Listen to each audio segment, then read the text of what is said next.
Welcome to English Leap Podcast. Your journey from beginner to fluent. Hey everyone, welcome back to Beginner to Fluent, the English podcast. I'm Alex, and I'm so glad you are here. Where are you listening from right now? Maybe you are lying on your bed after a long day, maybe taking a short break at work, or just sitting somewhere quietly with your headphones on. Wherever you are, thank you for spending this moment with me. Today, we are talking about something really close to all of us: dreams and goals, how to talk about them in English, how to reflect on them, and how sharing them can help you grow. Sarah, why do you think talking about dreams and goals is so powerful? Well, Alex, dreams are like our vision for the future, and goals are the steps that turn that vision into reality. Talking about them is not just language practice, it's a way of clarifying your thoughts and making them real. Yes. And I notice that many people hesitate because they are afraid of mistakes or being judged when expressing their dreams in English. Exactly. But the truth is, your excitement, your motivation, your vision, that comes through no matter the grammar. People feel your passion. So even if your English is not perfect, sharing your dreams still works. That's encouraging. Let's get practical. Suppose someone's dream is to travel the world. How can they express it clearly in English? They could say, "My dream is to travel to many countries and learn about different cultures." Or, "I want to explore the world and meet new people." Simple, clear, and personal. Yes. And adding a little detail helps. I hope to visit countries in Asia and Europe next year and experience their traditions. That makes the dream vivid and engaging. Exactly. Specificity makes your dream real, both for you and for anyone listening. Now let's talk about goals. How are they different from dreams? Goals are the concrete steps toward your dreams. If your dream is traveling the world, a goal could be saving money, learning a language, or planning a trip. Yes. And in English, you can use phrases like "I'm working on," or "my goal this year is to." Exactly. For instance, "I'm working on saving money for a trip to Japan next year," or "my goal is to improve my English so I can travel more confidently." A lot of learners mix tenses when talking about dreams. Any tips? Yes.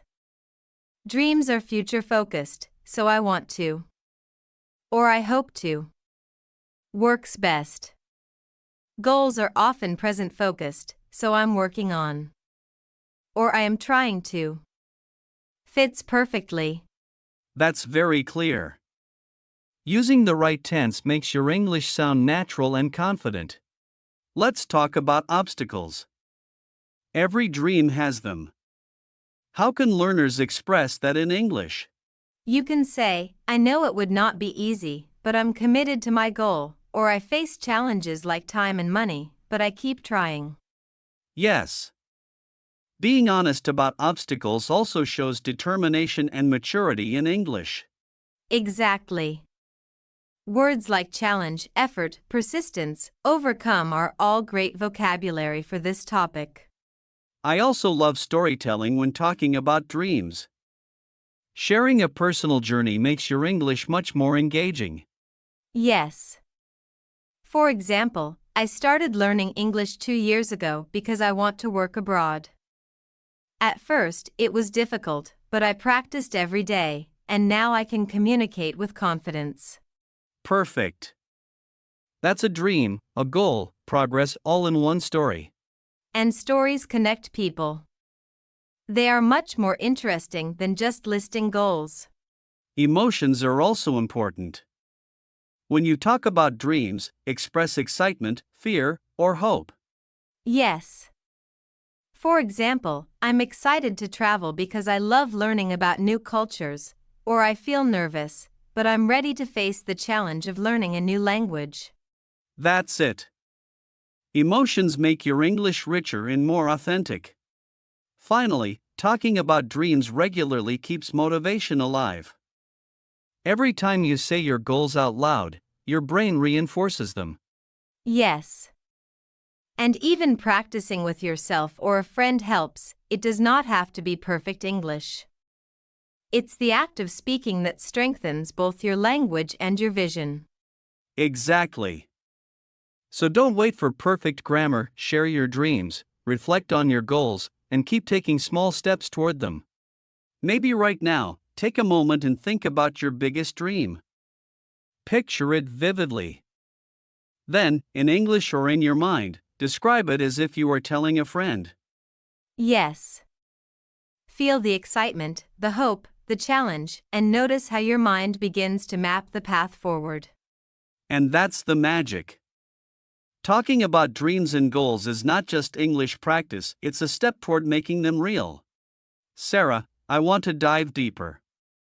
Sometimes people have big dreams but feel stuck, like they don't know where to start. How can they talk about that in English? That's very common, Alex. In English, you can express uncertainty while still showing determination. For example, I'm not sure how to start, but I'm exploring options, or I feel overwhelmed sometimes, but I want to take the first step. Yes. It's honest and realistic. And expressing uncertainty does not weaken your message, it actually makes it relatable. Exactly. Everyone faces uncertainty. Sharing it in English helps you practice language and builds confidence. Let's talk about small goals versus big dreams. Sometimes learners think they have to speak about huge life goals, but even small, daily goals matter. Absolutely. For example, a small goal could be, today, I want to read one English article, or this week, I want to practice speaking for 5 minutes each day. And you can talk about these small steps like, I'm working on my goal of improving English by practicing daily. Yes. Every small achievement builds momentum. And speaking about it reinforces your commitment. Another tip I love is visualizing your dream while speaking about it. For instance, if your dream is to start a business, you can say, I see myself opening a small cafe. I imagine the customers smiling, the aroma of coffee, and the feeling of running my own business. My goal this year is to create a business plan and save the first $5,000 to start. Yes. That's powerful. You're combining imagination, English, and concrete action. Visualization makes dreams feel real and words become natural. Sarah, I also think it's useful to talk about failures or mistakes along the way. Because every journey has them. Absolutely. You can say, I tried learning French last year, but I did not continue. I learned that consistency matters more than speed. Yes, it shows reflection and growth. And vocabulary like failure, mistake, lesson, learning is perfect for this topic. Exactly. Sharing these experiences makes your English more authentic and relatable. Let's explore emotions a bit more. For many people, fear is the biggest barrier. Fear of failure, fear of judgment. Yes. And in English, you can acknowledge it simply. I feel nervous about speaking English, but I want to keep improving, or I'm afraid of failing, but I know trying is important. I love that. It's natural, real, and still positive. Yes. And every time you speak your feelings, it becomes easier to handle them, in life and in language. Sarah, how about sharing dreams and goals with others? Some people hesitate because they fear judgment. Sharing helps accountability. You could say, I want to learn English to travel. I'm practicing every day, and I'd love if someone could practice with me. Yes, it invites collaboration and encouragement. And talking about your goals in English is both language practice and life practice. Exactly. And the more you speak, the more confident you become, both in your English and in pursuing your dreams. One final tip, mix present achievements with future aspirations. For example, I have learned English for 2 years, and now I want to travel abroad to practice speaking with people.